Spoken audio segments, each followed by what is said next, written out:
Volatility, Uncertainty, Complexity, Ambiguity. Kurz VUCA. Der Begriff, der eigentlich aus dem US-Militär stammt, hat längst Einzug in der Wirtschaft genommen. Und wir leben heute in einer VUCA-Welt mehr denn je. Und das macht gerade auch die Planung für Unternehmen wahnsinnig schwierig. Um Ihnen das zu erleichtern, werden Ihnen jetzt in Around the World in 25 Minutes Christiane vom Berg, Head of Economic Research, Coface, BeNeLux und DACH, und Grzegorz Sielewicz, Head of Economic Research, Coface, Central and Eastern Europe, mit ihrem Risk Assessment Einblick in die Konjunktur und die wirtschaftliche Entwicklung von Ländern und Branchen geben. Herzlich willkommen, Christiane vom Berg und Grzegorz Sielewicz.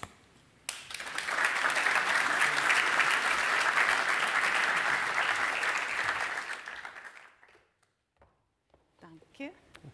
Power the core. I think we really need such a song for our country risk assessments.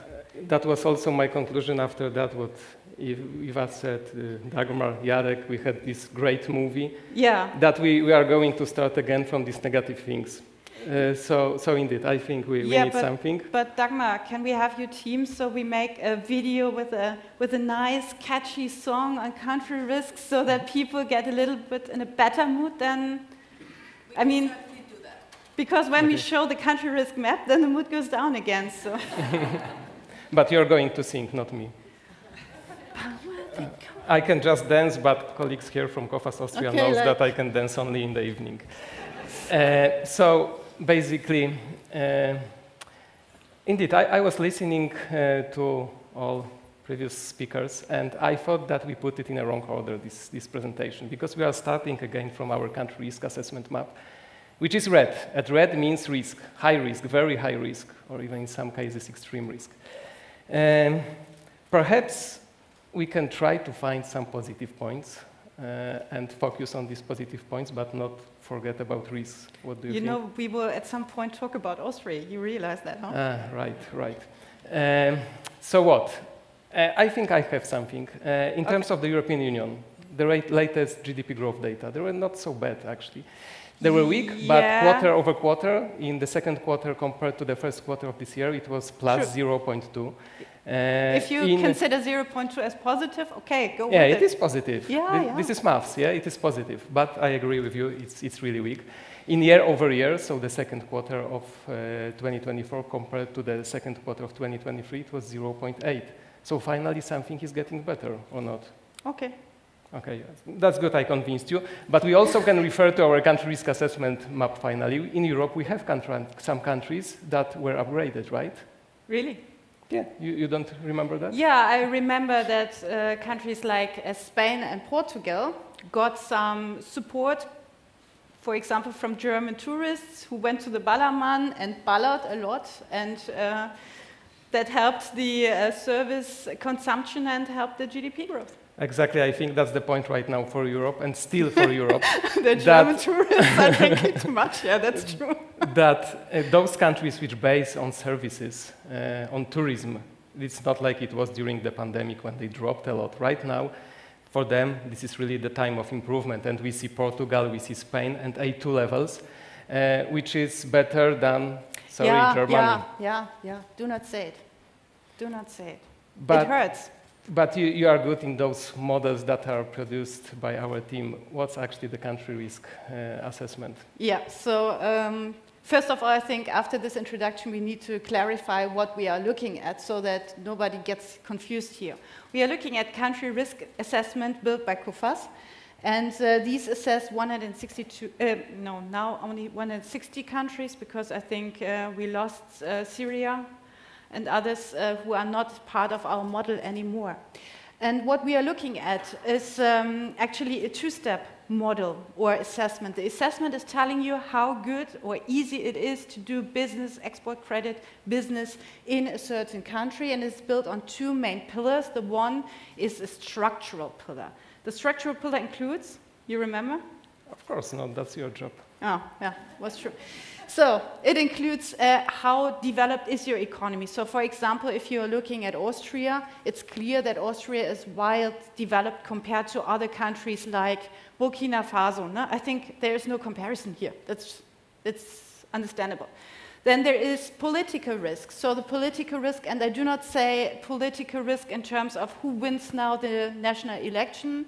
It is more about the political risk, how could it be that there are political conflicts like bigger attacks like we just saw in Lebanon, or movements like we see in Chile? Okay, so you mean if there's political risk is not so crucial, we will not have the North of America in red in any case after November. Although I think there are lots of challenges indeed for the world itself. Here I think that this is also quite crucial because perhaps some of you are not familiar with our country risk assessment, as Christiane explained you the model, but perhaps you are more familiar with ratings done by rating agencies. So this is not the same tool, just to emphasize that rating agencies focus on the sovereign risk on the country, of particular countries, and we focus more on the corporate risk, as Christiane just said. So this is this difference. If you However, this fiscal risk is included in our model as well, together with climate risks and how you do business in a country. I'm pretty sure that everybody of you is not a fan of bureaucracy. I mean, if I would ask you now, nobody would say, yeah, bureaucracy, but believe me or not, if you are in a country where there are no rules, no certain laws, no things that you can hold on to, like, for example, in some Emirates, in the United Arabian Emirates, where you are dependent on how the Sheikh actually woke up and maybe changed how he sees a certain business development, so then you are really happy to have regulations. So this is included. This together brings the structural country risk assessment, but then there is also the cyclical one. And this is actually where Germany and Austria are suffering right now, because I think we can also all agree that for our two economies, I mean, I am German, you are Austrian, most of you, it is not a good time. No, I think that's clear, and that's why Austria and Germany are, as so often, unfortunately, together binded in this unfortunate situation that we were downgraded quite a long time ago to A3, which is the lowest level that we ever got yet. And I hope this is really the bottom. Exactly. So let's go further. Let's not only spend time on those country risk assessments, because we have a lot to talk, a lot to do. To explain you and also to tell you our outlook. Well, basically, I think this chart that is on the left-hand side that we put here is really the one that is quite crucial, because it dates back quite a long history before the pandemic. But as we can see, there are countries that are doing much better than the pandemic, and there are others that are close to the same level of nominal GDP, what is actually quite terrifying after those 5 years. So then, first of all, we have this example of Spain that we that we mentioned already in country risk assessment, in that the driver right now for countries, at least in Europe, is this on services side.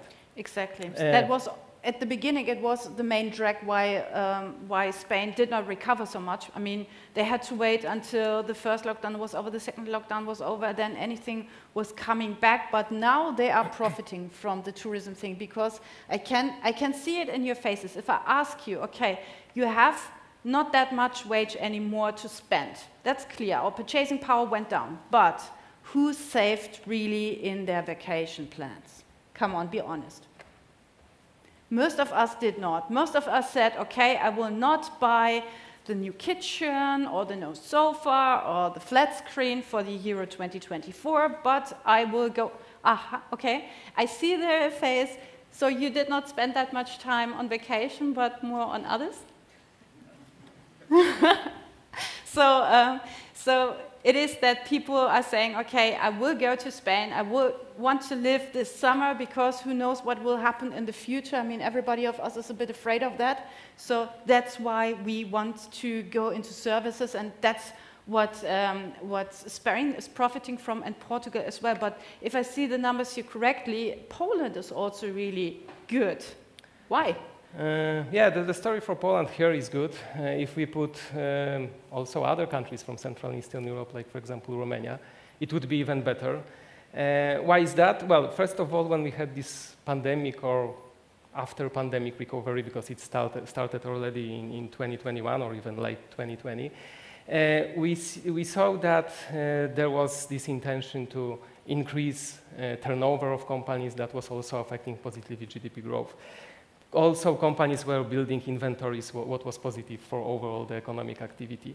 But what we have in this overall picture that you have here, that's the red line for Poland, is that we have strong household consumption, strong labor market. So you are still consuming while we are taking our head into the... Yes and no, because as you can see, this line went up, but it flattened in 2022, 2023. So that was the time of really high inflation in Poland. Yeah. We had inflation of 18% in other countries of Central and Eastern Europe, like for example, Hungary, above 20%. And even right now, people do not spend the same amount of money like they earn more. So the growth of wages in Central and Eastern Europe is double-digit one, something like 20, 13%, depending on the country. In real terms, it is also strong, because it's 8% around, but retail sales are going something like 5 or 6%.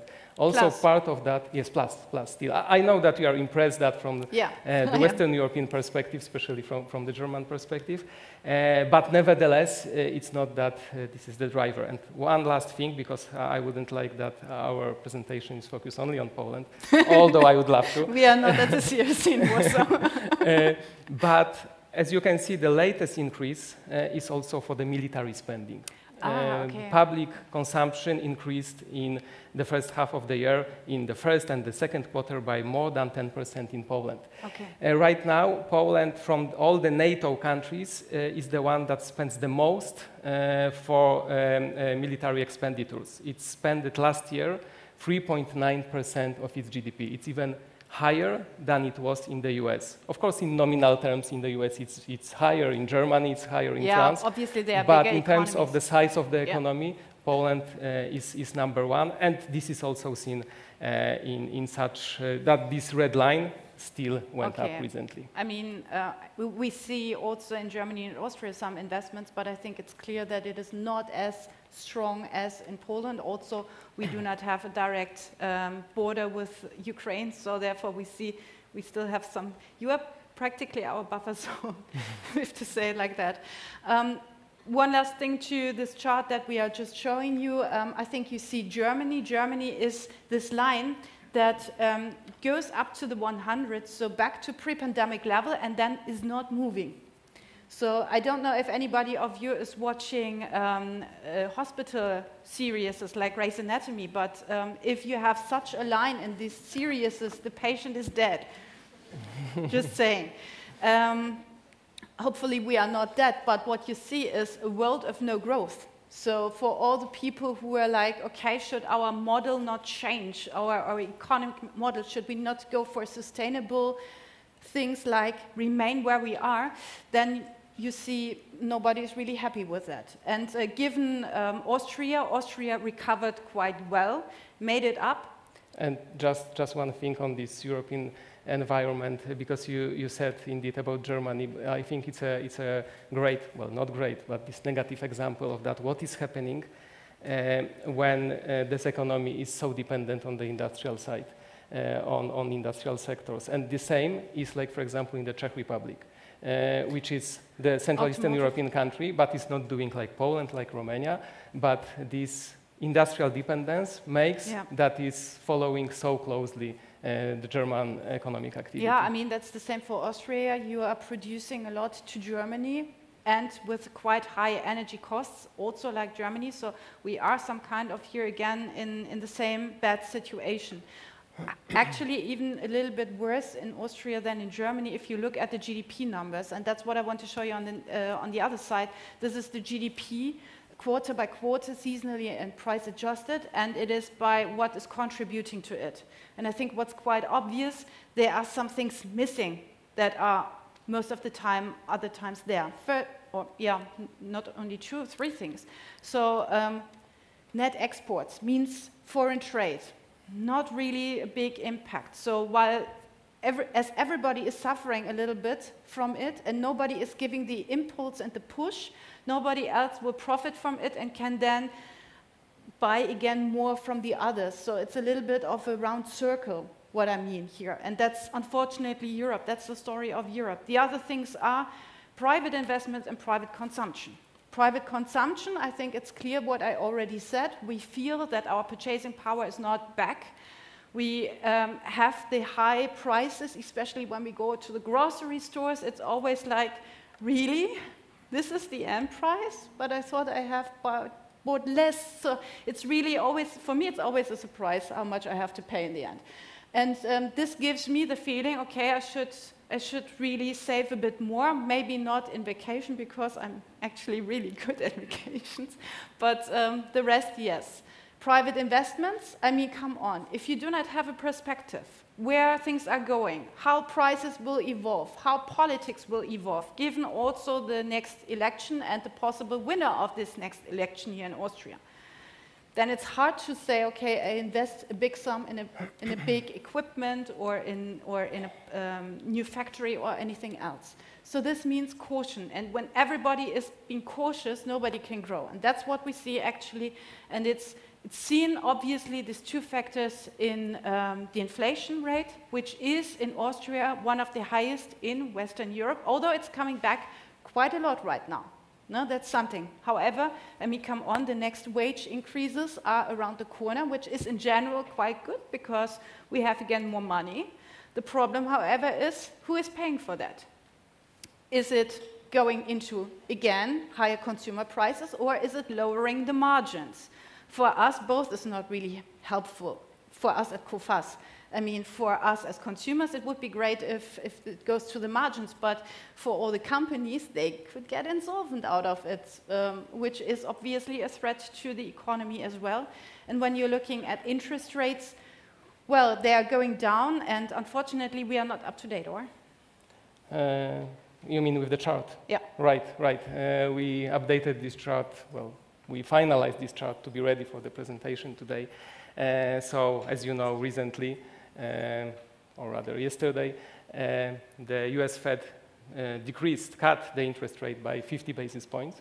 What was not expected, I mean, not such a move. Yeah, it was more like it is going to be 25 basis points. Exactly. Still to take care of inflation, still to take care of that, what if inflation is not coming back.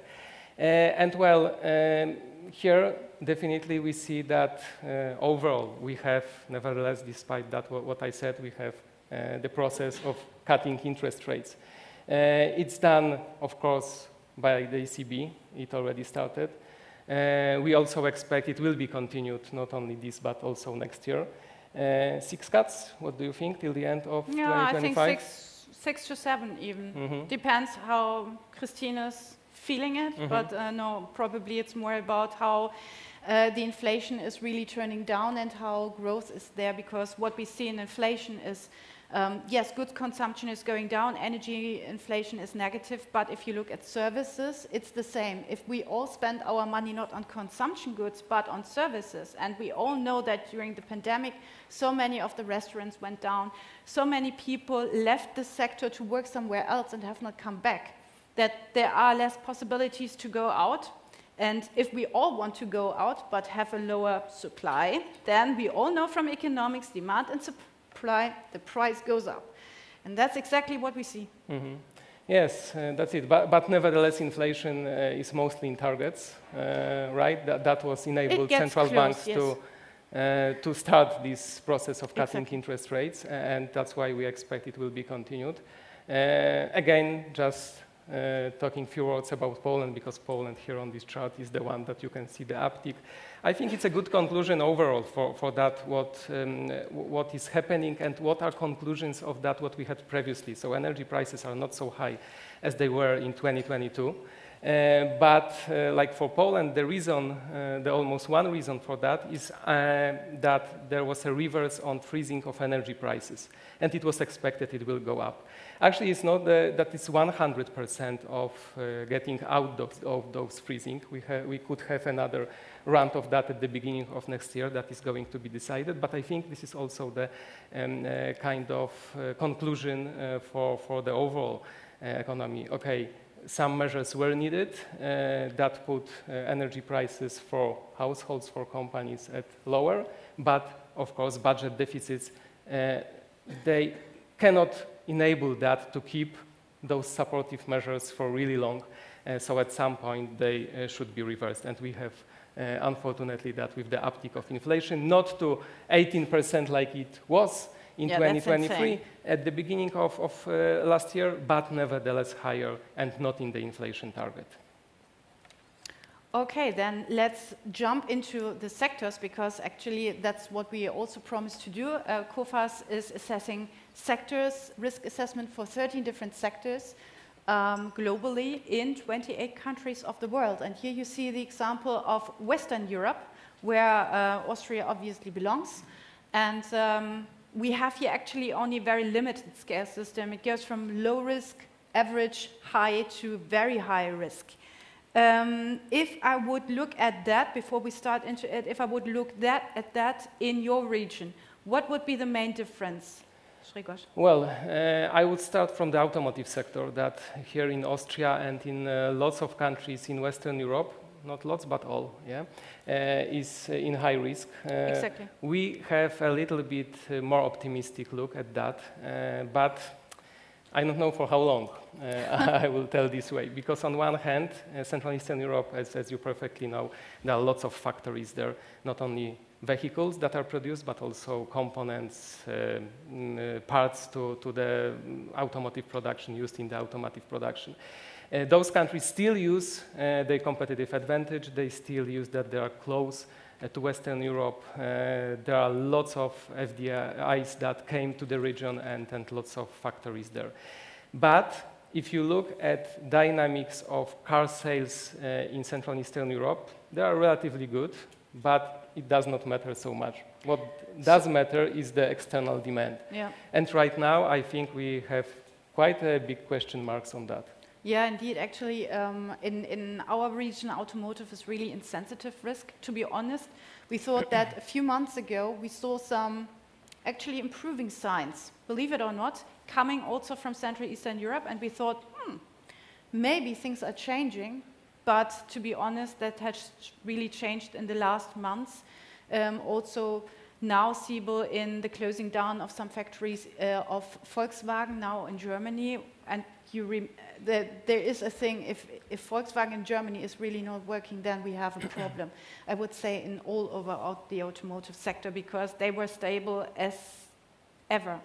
So that's a thing. We also downgraded in the last time Austria's construction sector to very high risk. I think most people will not be surprised by that. However, it looked like in the international comparison that your construction sector was still doing better than the others. Maybe because you had a stronger demand even for construction. However, now we see really devastating numbers, especially when it comes to private homes. And I know construction is a far sector. I mean, you have road construction. This is doing very well. You always need to repair some things. Also, when it comes to renovations, these things are still working well. But when you go to new buildings, projects are closed. So this is something that we see. Other really bad sectors are wood. And I believe in terms of this construction sector, this long period of high interest rates, it's taking a toll on that right now. Yeah, but I mean, interest rates are changing, so I hope that at some point this will help again. But yes, obviously. Then we have wood, which is really negative because, well, you need wood to construct, so that's clear. And then also, if you are not buying the new sofa or the new kitchen, but go on holidays, then obviously the wood sector will suffer from that as well. So this is something, paper, which needs a lot of energy and needs consumption as well, because your Amazon packages are paper. So you see, we have, unfortunately, many factors who are not doing that well. The only green one, pharma, because you get ill independent of which economic situation we have. That's, I would not say a good thing, but helpful thing for the pharma sector. And last, but yeah, actually this is our table to show it to you a little bit clearer. Sorry, I forgot even about that. So where you can see, in terms of insolvencies, everything is red. When you look, however, at activity and production, this is the data from the last quarter compared to the year before. We see changes, and that's why we are a little bit more hopeful. So what I showed you are the last sector risk assessment, but the new ones are coming up. And I think from what you see here, you could imagine that there could be an upgrade. I think they got it, or? I hope they so. got it. Turnover is clear, and then the leading indicators are the one which are from the EU Economic Council. But I think we should close down with some numbers on insolvencies. Because we used our 25 minutes. Yes. Go ahead. Okay, so when we are looking at insolvencies, well, what I already said, either you take the wage increases and put it into prices, or you lose margins, and unfortunately we see a lot of loss in margins. We see that companies could not keep up. Also, some of them were losing because they have now to pay back the debt from the pandemic. The levels are roughly the ones from 2012, so that's quite a long time. And we were not used to this development for quite a long time, so this is a change. When you're looking where are they coming from, different sectors, these are now only the changes. A lot is coming from finance, insurance, education also. I was interested why education, but that's because in the pandemic several education, homeschooling, services stepped up and now are closing down. However, what you see here is only the change in the numbers, and that's important. That's only the change in the numbers. So these education things do not have that much damage because they are really small companies. When you look at the expected claims out of corporate insolvencies, this is where you see where everything is coming from. I think that's looks explosive. You see here the official numbers in billion euro for the first half of the year, so for several years, and then the first half, and you see that the highest level was 2023. Does anyone want to guess what it was? Or everybody? Exactly, exactly. It is Signa. So if you're looking at these numbers, around 10 billion euro are going back to Signa last year. And it is not over. Every time that I look into the numbers, it is like René Benko Stiftung, Signa Gruppe, Signa something else, then again René Benko, then Benko something. So I have no overview what is coming up there, but you see that the damage is extreme. It's the highest or the biggest insolvency in the history of modern Austria, and we are not out of the woods here. And obviously this has also impact on other companies who would have been safe if it wasn't for them. So that's unfortunately a very pessimistic. So maybe we should still work on our song. Exactly. Then we could finish. And as you said, Austria is not the exception. Also in other countries we see insolvencies also increasing. So indeed, I think although we said that this is some macroeconomic, even if not improvement, but rebound, at least for Europe, it's not as bad. It's going to be 2024 figures are going to be not as bad as 2023. Indeed, we hope that we manage to get now through the turning point, and that now it gets very slowly a bit. So the improvement is slow, but in terms of microeconomics, so those on the company's level, it's not that it will be transferred immediately, especially that, as Christiane said, the pressure on margins, all other issues, challenges that were mentioned here are making a very important impact on that crucial impact. Thank you. Thank you.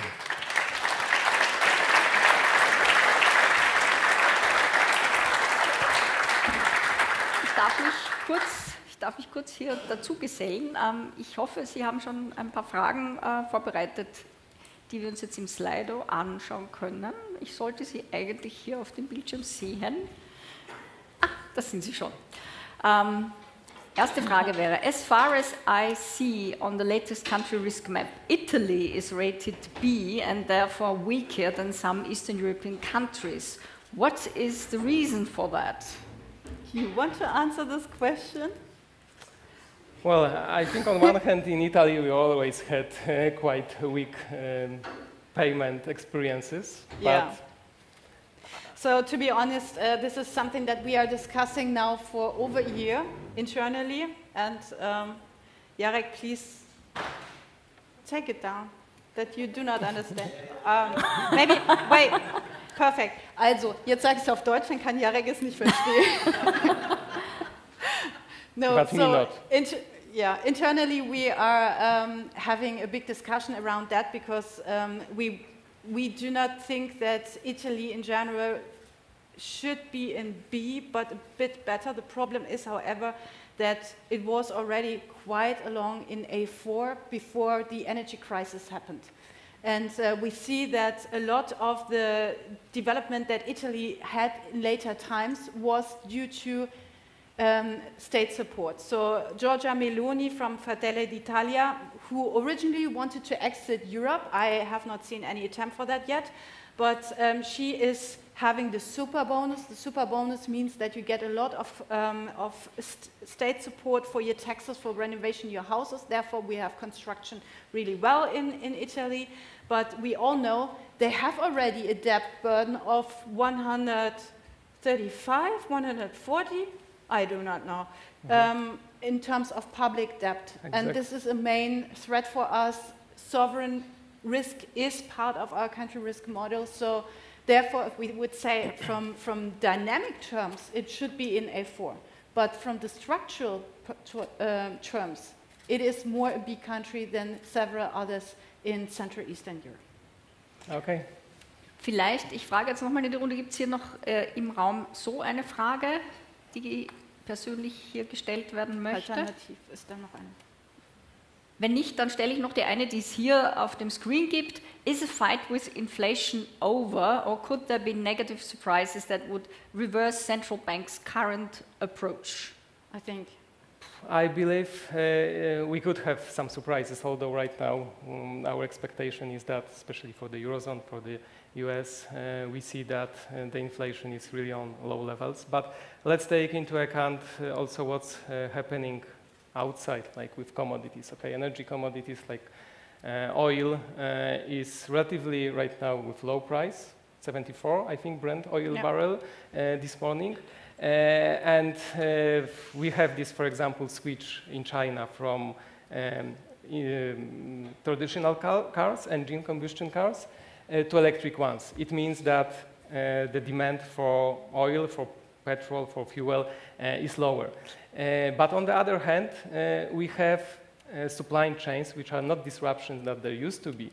But if you take a look at, for example, container price index, it is still much higher than it was in late 2022, 2023.